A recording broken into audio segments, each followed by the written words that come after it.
Advances in technology have changed our lives dramatically, from banking and shopping to traveling and communicating. Not only do we demand that our personal interactions are private, safe, and reliable, we want the same from state government. Whether renewing license tabs, buying a fishing license, or applying for a state service, Minnesotans expect the highest level of efficiency and security. Joining me in the studio is the state's Chief Information Officer and Commissioner of MINIT, Minnesota's Information Technology Agency, Tarek Tomes. Thank you so much for joining me. Thank you, Shannon. Thanks for having me on. Your agency faces a difficult task, providing Minnesotans with the modern interactive services that they demand, while ensuring that those interactions with agencies remain safe and private and secure. And as hard as you and your staff work towards that end, so too are bad actors seeking holes in the infrastructure. How difficult is it to keep disruptors at bay?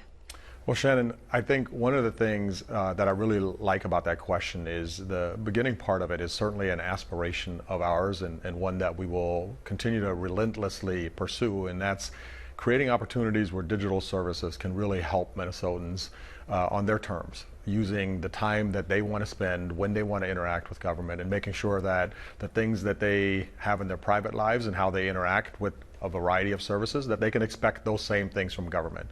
Certainly, there's not been a time when more information has been available online in a variety of ways, and we take protecting that information as really one of our most important missions. It's challenging. One of the things that I think is really important for everyone to understand as it relates to protecting services and information, it's really not necessarily just a technology question. We have this unique intersection of people and the vulnerabilities that tricking people may represent that could expose information. Certainly there's a technology component to this, and then there's also a business practice or policy component of how you work and where information may live. And so it's certainly tremendously challenging, but I think the opportunity that digital services represent to make sure that we're providing the things that people need in a timely fashion, that we're really using every avenue available for us to fulfill the mission of government is at the forefront. And we're really fortunate that over the last 4 to 5 years, together with the legislature and the governor's prioritization, that we really made heavy investments in cybersecurity to continue to do everything we can to keep information safe. And I'll get to that in just one moment, but you mentioned tricking people, and I assume that you're talking about phishing scams, where somebody gets an email and it looks legitimate and it's actually not, and you end up giving private information that then gets into the wrong hands. And what's the best way for people to counteract that? Well, really, I think it starts with education. That, in our society, it really has become incumbent on us that everyone becomes a cyber expert to some degree. Those best hygiene practices, making sure you choose passwords wisely, don't reuse passwords, make sure you use multi-factor authentication. If something comes from an unknown source, don't just click on it. The types of things that we do in other parts of our lives, it's really important that everyone understands that we all are going to be safer when we all keep each other safer. And so, practicing those habits is really, really essential. And then, of course, making sure that when someone makes a mistake, that mistake can quickly be contained just to that particular person. And that probably represents one of the biggest risks to organizations, whether it's public sector or private sector. So you mentioned investments, and this fall the agency announced a, quote, whole of state cybersecurity plan that will distribute $23.5 million in grants to local governments, school districts, and tribal nations to strengthen their cybersecurity capabilities. Are local government, schools, and tribal nations equipped to manage their security, and do they have the know-how that they need to do it? I think, I will frequently not distinguish between public sector and private sector. I think it falls along the lines of large organizations and small organizations, and I certainly think that smaller townships or smaller cities or some of our tribal nation partners, it comes down to capacity. In some of our spaces where people receive government services, there are very few staff members, and there may not be a dedicated cybersecurity professional. And so it's, I think, really important that we meet organizations where they are, that we do everything that we can to create opportunities to raise the overall cyber posture for organizations. If you're a really large county that has some resourcing, you're going to certainly be at a different cyber posture than maybe a smaller county or township.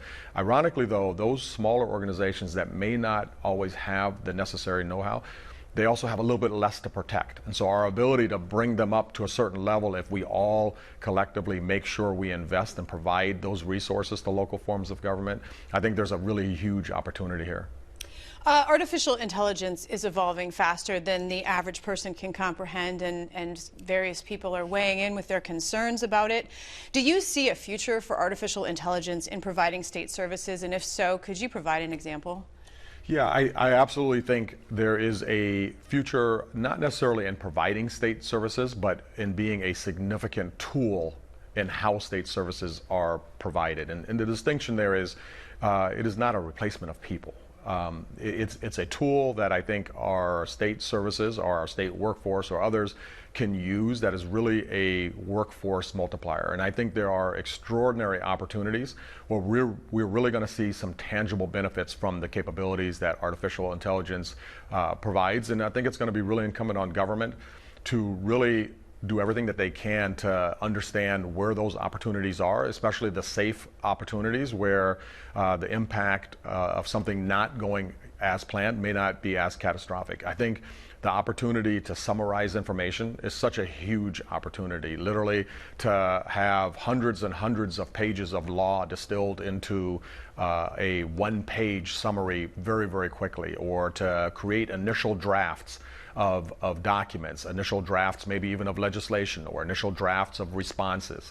The ability to use AI as a customer service tool that people can ask questions of, that help decipher some of the complexities that are behind some of the laws that we have in place, that become now an ability to translate that into multiple languages, to bring just the power of an improved customer experience. And so I do think there are really, really big advantages that are right at our doorstep. And we're really excited to do the work that we're doing to make sure that Minnesotans benefit from how we can leverage technology to really bring about the changes that state government should be bringing about. A cyber attack on the Minneapolis School District involved a $1 million ransom request, and a recent data breach at the University of Minnesota may impact as many as 2 million people. Those incidences demonstrate the aggressiveness of cyber attacks. How vigilant do legislators and policymakers need to be to ensure that cybersecurity efforts are constantly updated and adjusted to better protect Minnesotans? I think in Minnesota, we've been really fortunate, certainly in my time in this role, from the work that what is now referred to as the Technology Advisory Committee, which includes legislators. Previously was referred to as the Blue Ribbon Council on Information Technology. We also have a lot of legislators, or more legislators nowadays, that have a technology background. And those legislators have done an enormous job of providing education to other legislators and making sure that the legislative body as a whole understands the challenges and risks that we face. I think one of the things that's incumbent on anyone that is leading an organization of any kind is to familiarize yourself with the risk posture that technology may play in your given organization. And so I think legislators should be asking the difficult questions of what's the risk profile, where are the gaps, what is needed. And I think that that leaders in the agencies and really leaders across the state, whether it's in townships, cities, counties, should make sure that they're receiving regular cyber briefings from the cyber professionals in a way that they can understand, so that they're conversant in this topic. It doesn't become a topic of interest when something bad happens. It should be a topic of interest long before any ransomware event hits. Now, to bring it all full circle, in the short time we have left, because you mentioned about people educating themselves about cybersecurity, at a recent Legislative Commission on Cybersecurity, there was Dr. Faisal Kaleem of Metro State spoke about the major shortage of skilled workers. And then later in that same meeting, Minneapolis Public Schools' Justin Hennis suggested that cybersecurity and computer science courses should be graduation requirements for high school students. So young people out there, there's work in this field, what do you say to encourage them? You know, I think creating general excitement and awareness of this space is really, really important. A lot of people end up in these spaces, whether it's being a developer in technology or a cybersecurity professional, somewhat coincidentally. Once they understand kind of the intrigue and the change and the innovation and the excitement that comes along with all of these things. And you know, very few kids know, I mean, you know, I guess other than my kids, you know in the 10th or 11th grade what they're going to be in the future. But I think starting to really expose them of the cyber risks in a more plain language manner. You know, kids are on social media, they're on all these different platforms, and making sure that they understand the basic ways of protecting themselves is really important. We have to continue to excite people to pursue these career opportunities that really afford so much career growth opportunity, and it's a field that we're going to certainly continue to need people in. Minute Commissioner Tareq Tomes, thank you so much. Thank you.